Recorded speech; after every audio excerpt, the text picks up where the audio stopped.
আজকে আমরা আল্লাহর জমিনে আল্লাহর দ্বীন কায়েমের জন্য ঘাম ঝরাই না, রক্ত তো দেওয়া দূরের কথা, ঠিক কিনা বলুন?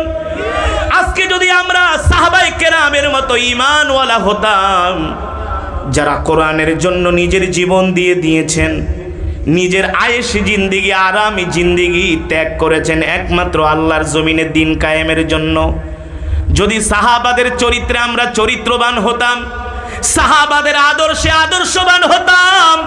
তাহলে পৃথিবীর পরাশক্তি যারা আমেরিকা আছে,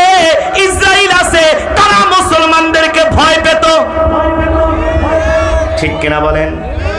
আজকে 250 কোটি মুসলমান, 57টি মুসলিম রাষ্ট্র,